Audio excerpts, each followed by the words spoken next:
untuk materi yang pertama yaitu definisi limit. Secara intuitif, fungsi f dikatakan mempunyai limit L di titik C adalah bahwa nilai fx sangat dekat kepada L untuk x dekat kepada C. Nah, perlu diketahui bahwa fungsi f tidak perlu didefinisi di C, tetapi cukup didefinisi di sekitar C. Untuk definisinya, yaitu misalkan A himpunan bagian dari bilangan real, titik C elemen bilangan real dikatakan titik limit atau cluster point dari A jika untuk setiap persekitaran delta dari C, atau bisa dituliskan V delta C, yaitu memuat setidaknya satu titik anggota A yang berbeda dengan C. Lalu untuk teoremanya, bilangan C elemen bilangan real adalah titik limit dari A jika dan hanya jika terdapat barisan AN di dalam A dengan AN tidak sama dengan C untuk semua N elemen N sehingga limit AN dengan N mendekati tak hingga sama dengan C. Untuk contoh yang pertama, buktikan dengan definisi limit bahwa limit akar 4n plus 1 per n dengan n mendekati tak hingga sama dengan 2. Menurut definisi limit, untuk xn mendekati x jika dan hanya jika setiap epsilon lebih dari 0, terdapat k elemen n sedemikian sehingga v lebih dari sama dengan k, dengan mutlak xn min x kurang dari epsilon. Nah, kita ambil sebarang epsilon dari 0, itu berarti epsilon kuadrat lebih dari 0 dan 1 per epsilon kuadrat lebih dari 0 juga. Menurut sifat Archimedean, ada k bilangan asli sedemikian sehingga berlaku 1 per epsilon kuadrat itu kurang dari k, yang dimana ekuivalen dengan 1 per k kurang dari epsilon kuadrat atau lebih lanjutnya 1 per akar k kurang dari epsilon. Selanjutnya, menurut definisi limit barisan, kita harus membuktikan bahwa mutlak dari akar 4n plus 1 per n-2 kurang dari epsilon. Kita lakukan pengerjaan pada ruas kiri. Jadi mutlak dari akar 4n plus 1 min 2 itu sama dengan mutlak dari akar 4n plus 1 per n min 2 akar n per akar n. Karena penyebutannya berbentuk akar, maka kita kalikan dengan akar sekawan, menjadi sama dengan mutlak dari akar 4n plus 1 min 2 akar n per akar n sama dengan mutlak akar 4n plus 1 min 2 akar n per n dikali dengan akar 4n plus 1 plus 2 akar n per akar 4 plus 1 plus 2 akar n. Lalu kita kalikan dan menghasilkan mutlak 4n plus 1 min 4n per akar n dikalikan akar 4n plus 1 plus 2 akar n.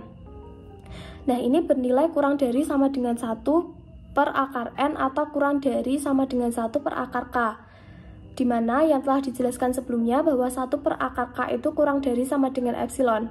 Maka telah terbukti bahwa limit fungsi akar 4n plus 1 per n untuk n mendekati tak hingga itu sama dengan 2. Nah, materi selanjutnya yaitu terkait kriteria barisan untuk limit. Jadi, misalkan ada fungsi fx yang memetakan A ke R dan C adalah titik limit atau cluster point dari A, sehingga pernyataan-pernyataan berikut ekuivalen dengan, sebelumnya perlu digarisbawahi ya teman-teman bahwa ekuivalen ini memiliki arti yaitu mempunyai nilai kebenaran yang sama. Jadi nanti untuk pembuktiannya yaitu dua arah.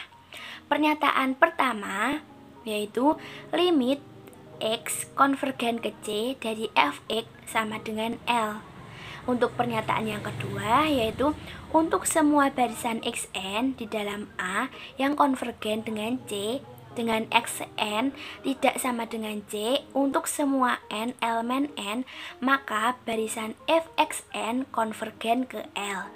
Yang artinya jika terdapat barisan di A yang konvergen dengan C yang memenuhi syarat xn-nya itu tidak sama dengan C, maka barisan yang disubstitusikan ke dalam fungsi yaitu konvergen ke L. Nah, untuk lebih jelasnya kita lanjut ke contoh 2. Misalkan jika diketahui barisan xn konvergen ke C. Nah, berdasarkan kriteria barisan, apakah fungsi hx sama dengan x kuadrat mempunyai limit? Nah, untuk penyelesaiannya yaitu disoalkan sudah diketahui bahwa barisan xn itu konvergen ke C, maka barisan xn kuadrat itu juga konvergen ke C kuadrat. Nah, dengan kriteria barisan fungsi hx sama dengan x kuadrat mempunyai limit. Kenapa?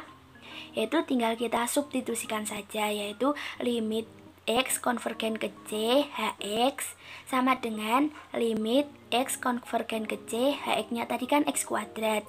Tinggal kita substitusikan menjadi limit X konvergen ke C, X kuadrat sama dengan C kuadrat. Nah, karena C kuadrat tadi konvergen, maka fungsi Hx sama dengan X kuadrat ini jelas mempunyai limit. Selanjutnya mengenai kriteria kediverjenan. Teoremanya yaitu menyatakan misalkan A superset dari R dan F merupakan fungsi yang memetakan A ke R serta C ini titik limit dari A. Hal ini menciptakan dua pernyataan. Yang pertama, jika L elemen dari R, maka F tidak mempunyai limit L di C. Jika dan hanya jika terdapat barisan Xn yang konvergen ke C, tetapi barisan Fxn tidak konvergen ke L. Yang kedua, fungsi F tidak mempunyai limit di C, jika dan hanya jika terdapat barisan Xn di dalam A, dengan Xn-nya ini tidak sama dengan C, untuk semua n elemen dari bilangan asli.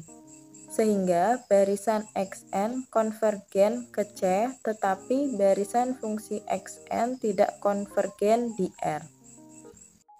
Untuk contohnya yaitu buktikan bahwa limit fungsi cos 1 per X untuk X mendekati 0 itu tidak ada, tetapi limit fungsi X cos 1 per X untuk X mendekati 0 itu sama dengan 0. Nah, penyelesaiannya kita misalkan ada barisan X basis N dengan Xn ini sama dengan 1 per Np. Maka Xn itu mendekati 0. Kemudian cos X2N itu sama dengan cos 1 per Xn. Sama dengan cos 1 dibagi 1 per 2Np. Menjadi cos 2Np sama dengan 1. Dan cos X dengan basis 2N plus 1 ini juga sama dengan cos 1 per Xn sama dengan cos 1 dibagi 1 per basisnya tadi 2N plus 1 dikali Pi sama dengan cos 2N plus 1 dikali Pi menghasilkan 1 juga. Maka diperoleh cos X2N mendekati min 1. Ini artinya Xn tidak konvergen. Nah, berdasarkan kriteria kediverjenan tadi, dapat disimpulkan bahwa limit fungsi cos 1 per X untuk X mendekati 0 itu tidak ada. Kemudian perhatikan bahwa mutlak cos 1 per X itu kurang dari sama dengan 1 untuk setiap X tidak sama dengan 0. Nah, karena limit fungsi mutlak X untuk X mendekati 0 sama dengan 0 dan min mutlak X itu kurang dari sama dengan X cos 1 per X kurang dari sama dengan mutlak X untuk setiap X tidak sama dengan 0. Maka diperoleh bahwa limit fungsi X cos 1 per X untuk X mendekati 0 itu sama dengan 0. Jadi, berdasarkan hal tersebut, terbukti bahwa limit fungsi cos 1 per X untuk X mendekati 0 itu tidak ada, tetapi limit fungsi X cos 1 per X untuk X mendekati 0 itu sama dengan 0.